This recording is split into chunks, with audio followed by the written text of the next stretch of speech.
Hi friends, இன்றைக்கி நம்ம பார்க்க போகிற ரெசிபி என்னென்னு பார்த்தீங்கன்னா தேங்காய் பால் தக்காளி சாதம் தான் பண்ண போகிறோம். அதுக்கு 2 கப் அளவுக்கு பாஸ்மதி ரைஸை ஒரு 15 மினிட்ஸ்க்கு முன்னாடி ஊற வச்சுருக்கேன். நான் இந்த கப்பில் பார்த்தீங்கன்னா 2 கப் எடுத்துருக்கிறேன்.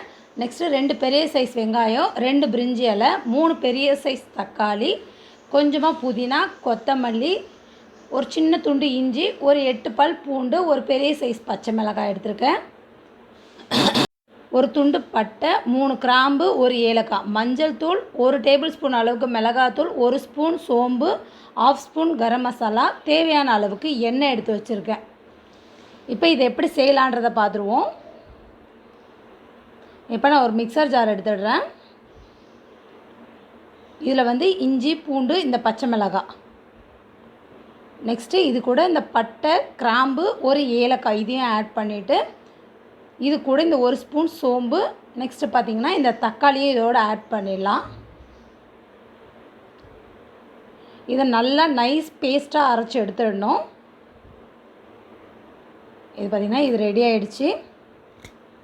இது நான் தேங்காய் பால் எடுத்து வச்சுருக்கேன். ஃபஸ்ட்டு பால், செகண்ட் பால் 2 எடுத்து வச்சுருக்கேன். இந்த கப்பில் 3 டம்ளர் அளவுக்கு தேங்காய் பால் எடுத்துருக்கேன். 1க்கு 1.5 அளவுக்கு கணக்குக்கு எடுத்துருக்கேன்.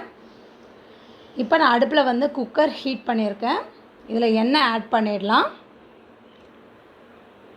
நெக்ஸ்ட்டு நான் இது கூட 1 ஸ்பூன் அளவுக்கு நான் நெய் ஆட் பண்ணிடுறேன்.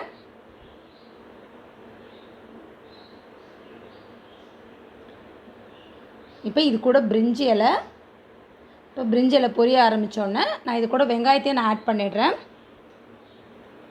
நம்ம சேனலை ஃபஸ்ட் டைம் பார்க்குற வியூவர்ஸாக இருந்தால் நம்ம சேனலை மறக்காமல் சப்ஸ்கிரைப் பண்ணிக்கோங்க. அது பக்கத்தில் இருக்க பெல் ஐக்கானை கிளிக் பண்ணிக்கோங்க.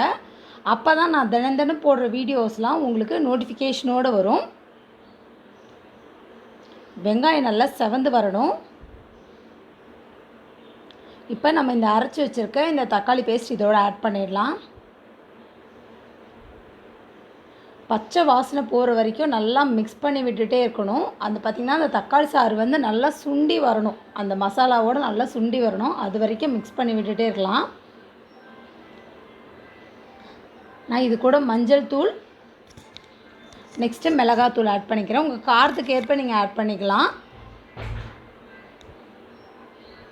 ஏன்னா நம்ம ஏற்கனவே பச்சை மிளகா வேறு அரைச்சிருக்கோம், அதனால் பார்த்தே நீங்கள் ஆட் பண்ணிக்கலாம். இப்போ இது கூட புதினா தழை, நெக்ஸ்ட்டு கொத்தமல்லி, இதையும் நல்லா மிக்ஸ் பண்ணி விட்டுறேன்.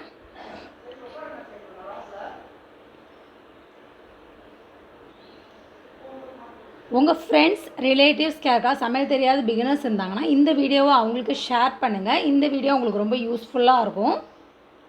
இப்போ பார்த்திங்கன்னா முன்னத்துக்கு நல்லா திக்காகிடுச்சு பாருங்கள். இப்போ இதுக்கு தேவையான அளவுக்கு நான் உப்பை ஆட் பண்ணிடுறேன். அரிசிக்கு சேர்த்து போட்டிருக்கேன் நான் இதில். நெக்ஸ்ட்டு இது கூட கரம் மசாலா இதையும் ஆட் பண்ணி நல்லா மிக்ஸ் பண்ணி விட்டுடலாம்.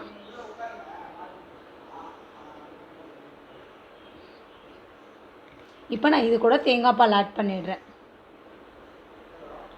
தேங்காய் பால் ஆட் பண்ணுறப்ப இதோட டேஸ்ட் பார்த்திங்கன்னா ரொம்ப சூப்பராக இருக்கும். இது நீங்கள் லஞ்ச் பாக்ஸ் ரெசிபியாக கூட குட்டீஸ்களுக்கெலாம் ட்ரை பண்ணலாம். ரொம்ப நல்லாயிருக்கும் இது.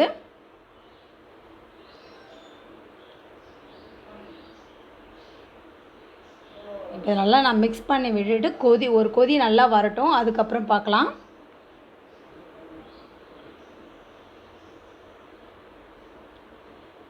இப்போ பார்த்திங்கன்னா கொதி வர ஆரம்பிச்சிருச்சு. நான் இப்போ இதோட இந்த ரைஸை ஆட் பண்ணிடுறேன்.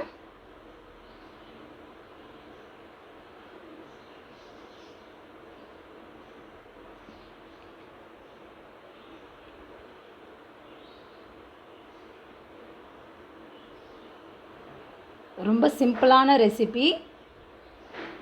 இப்போ இதை நல்லா நான் மிக்ஸ் பண்ணி விட்டுறேன் ஈவனாக.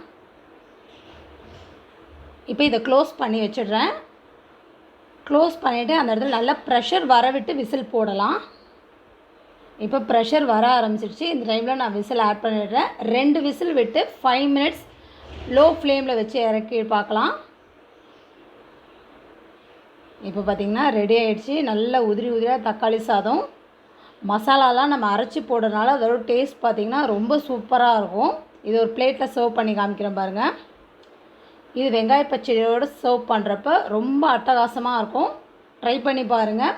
ட்ரை பண்ணி பார்த்துட்டு கமெண்ட் பண்ணுங்கள். என்னோடய வீடியோவை லைக் பண்ணுங்கள். மறக்காமல் உங்கள் ஃப்ரெண்ட்ஸ்களுக்கு ஷேர் பண்ணுங்கள். தேங்க்யூ.